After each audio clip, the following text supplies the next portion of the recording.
The bank was the kind of quiet that felt designed. Not naturally quiet, like a library at midnight or a neighborhood after snowfall. This was engineered quiet. Sound absorbed by carpet, footsteps softened by polished tile, voices lowered by invisible rules. Even the air felt filtered, cool and faintly scented with something clean that had no name. Michael Harris paused just inside the revolving door and let it turn behind him with a gentle click. Outside, the city was already awake. Horns, buses, people moving fast with coffee and intent. Inside, time moved slower. Money moved slower.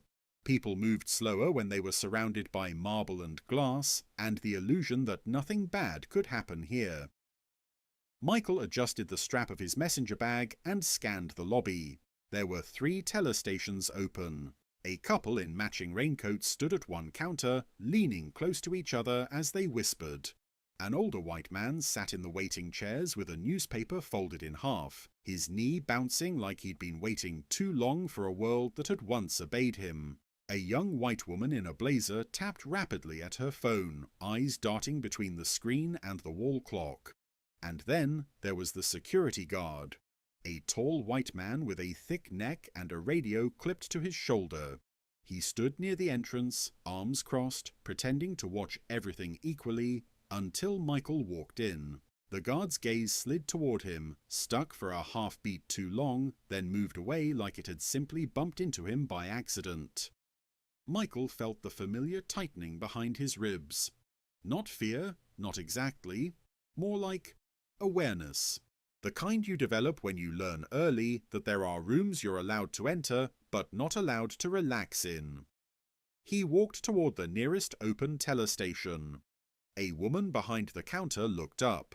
She was white, mid-30s maybe, hair pulled back in a smooth ponytail that didn't dare stray. She wore a pale blue blouse and a name tag that read, Kelly.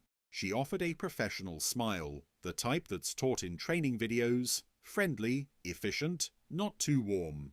"Good morning," Kelly said. "How can I help you today?" Michael returned the smile, polite and controlled.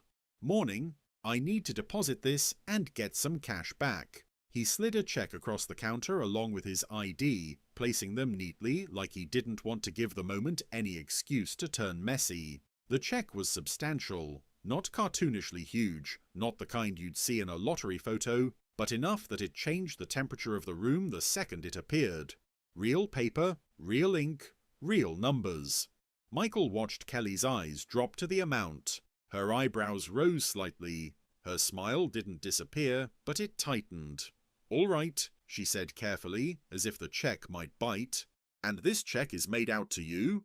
"Yes." She tapped a few keys and glanced at his ID. "Can you confirm your address for me?" Michael recited it. She nodded, typed, then scanned the check again. The longer she looked at it, the more the air around the counter seemed to thicken. Michael could feel it. The shift that happened when someone decided you were an outlier in their mental picture of normal. Kelly cleared her throat. "Where is this check from?" Michael kept his tone neutral. "It's from a consulting contract. I did a project for a development firm." Kelly nodded slowly, eyes still on the check, as though she was looking for a hidden trick in the paper. "We just need to verify some things," she said. "It's standard procedure." Michael had heard that phrase so many times it might as well have been printed on the walls. Standard procedure, the shield people used when they didn't want to admit they were choosing you. "Sure," he said. "Whatever you need." Kelly typed again. She tried to run it through the scanner attached to her counter. The machine beeped once, then again. She frowned. She flipped the check over, checked the endorsement line. "Did you sign the back?" Michael pointed. "Right there." She nodded, but her eyes didn't soften. If anything, they sharpened. "I'm going to need my supervisor to take a look at this," she said. Michael blinked. "Why?" Kelly's smile returned, bright but brittle. "Because it's over a certain amount." Michael waited for her to add something, anything, that sounded normal. Instead, she reached for a small phone under the counter, spoke quietly into it, then hung up. One moment. Michael stood there, hands resting lightly on the marble counter. He didn't fidget, he didn't sigh, he didn't show impatience. He knew that impatience in his body got translated differently. Across the lobby, the security guard shifted his stance, arms uncrossed, then crossed again, watching without pretending now. Michael stared at the check on the counter and thought about how ridiculous it was. He had built this moment. The check wasn't luck. It wasn't charity. It was work. Months of late nights, spreadsheets, meetings where he had to prove he belonged in the room before he could even start the actual job. It was correcting people who called him Marcus, or Malcolm, or Mike, even after he introduced himself. It was swallowing the surprise on their faces when he talked numbers better than they did. And still, paper in a bank could turn him into a question mark. Footsteps approached. A man in a dark suit came from the side office behind the tellers. White, early 40s, hair trimmed short, jaw clean-shaven. The kind of person who looked like he'd been promoted because he looked like a promotion. His name tag read, Brad, branch manager. Brad didn't smile when he arrived. Not really. He looked at Michael the way someone looks at a situation they want to control. "Good morning," Brad said, voice polite but flat. "I understand you're trying to cash a check." Michael kept his shoulders loose. "Deposit it and get cash back." "Yes." Brad picked up the check, examined it, then looked at Michael's ID. His eyes lingered on Michael's face. Michael felt the pause, the silent calculation. It wasn't about verifying the name, it was about verifying the person. Brad flipped the check over again. "This is a large amount." "Yes," Michael said evenly. "It's payment." Brad nodded once, like that was interesting. Like the idea of payment landing in Michael's hands required extra processing. "Do you have an account with us?" Brad asked. Michael nodded. "Yes, business and personal." Brad's eyes flicked upward. "How long have you banked here?" 3 years. Brad exchanged a glance with Kelly, a quick look that carried a whole conversation without words. Michael caught it anyway. Brad set the check down on the counter, keeping his fingertips on it like it might walk away. "We have to be careful with fraud," Brad said. "There are a lot of counterfeit checks lately." Michael's expression stayed calm. "Of course, but this isn't counterfeit." Brad's voice didn't change. "We can't know that yet." Michael took a slow breath through his nose. In the reflection of the marble, he saw himself. Dark coat, neat beard, calm eyes that had learned to hide exhaustion. "Okay," he said. "What exactly do you need to know?" Brad's lips pressed together. "We can place a hold on the funds until the issuing bank clears it. That could take several days." Michael's jaw tightened slightly. "Several days? For a deposit into my own account?" Brad shrugged lightly. "Standard procedure." There it was again. Standard procedure. Michael leaned forward just a fraction. Not aggressive, just present. "I get deposits like this," he said quietly. "Not every week, but I've deposited larger than this before." Brad paused. "Have you?" Michael nodded. "Yes." Brad's eyes narrowed slightly, like he didn't like that answer. Kelly typed something and looked up at Brad. "His account is pulling up now." Brad lifted his chin. "Let me see." Kelly turned her monitor slightly, so Brad could view it. Michael couldn't see much, but he could read body language. Brad's posture shifted, not dramatically, but enough. His shoulders eased a touch. His eyes moved differently, not scanning for something wrong, but reading something that made him rethink. Michael watched him carefully. Brad leaned closer to the screen. His expression stiffened into something else. Surprise, maybe. Then he straightened. "Well," Brad said, and now his voice had a different polish.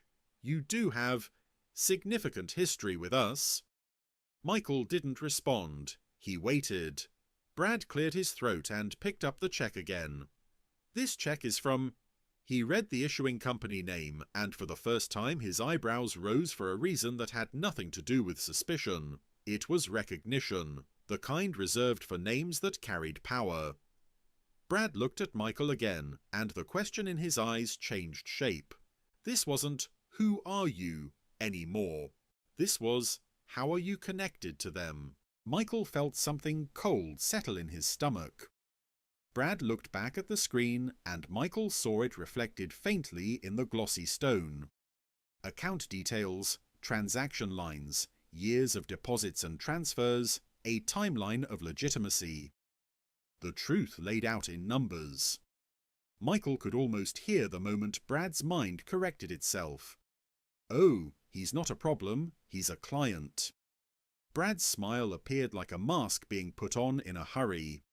"Mr. Harris," he said warmly now, as if they'd been friendly all along. "I apologize. We simply have to be cautious." Michael stared at him. "And now?" Michael asked. Brad nodded toward Kelly. "We can process it immediately. The funds should be available sooner than I initially indicated." Kelly's smile returned too, brighter now. "Yes, it looks like we can do that." Michael held his expression steady, but inside, something twisted. So the check hadn't changed. The ink hadn't changed. The only thing that changed was what the computer said about him. Michael slid his hand slightly closer to the check, then stopped. "Just to be clear," he said calmly, "before you pulled up my account history, you were going to hold it for days." Brad's smile flickered. "It's not personal, Mr. Harris." Michael nodded once. "It never is." Brad's eyes tightened. "We're just following policy." Michael exhaled slowly. "All right, then I have a request." Brad blinked. "Of course." Michael's voice stayed even, but there was steel under it now, quiet and controlled. "I want a printed copy of the hold policy," he said, "with the exact criteria for when it's applied, and I want the branch record of this interaction, who made the call, and why. Because you said it was standard procedure, but it stopped being standard the moment your screen told you what to think of me." The lobby's soft music seemed to fade for a second. Kelly's fingers froze above the keyboard. Brad's smile became tight again, like he was trying to decide whether Michael was still safe. Across the room, the security guard shifted his weight, watching. Michael didn't look away. He'd walked into this bank wanting to do a simple transaction. Instead, he'd walked into another test, and this time he wasn't going to let the test disappear quietly. Brad cleared his throat. "Mr. Harris, that's unusual." Michael's gaze didn't move. "So is being told my money is suspicious until a computer proves I'm worthy." Silence. Brad's jaw worked slightly, as if he was chewing on the idea of consequences. Then he gave a small nod. "Let's step into my office for a moment." Michael picked up his phone and his ID, calm and steady. "Sure," he said. But as he followed Brad toward the side office, he could feel eyes on him from across the lobby. The kind of eyes that wanted him to either shrink or explode. Michael did neither. Because he wasn't just walking into an office. He was walking into the part of the story where people find out what happens when you stop accepting standard procedure as an excuse.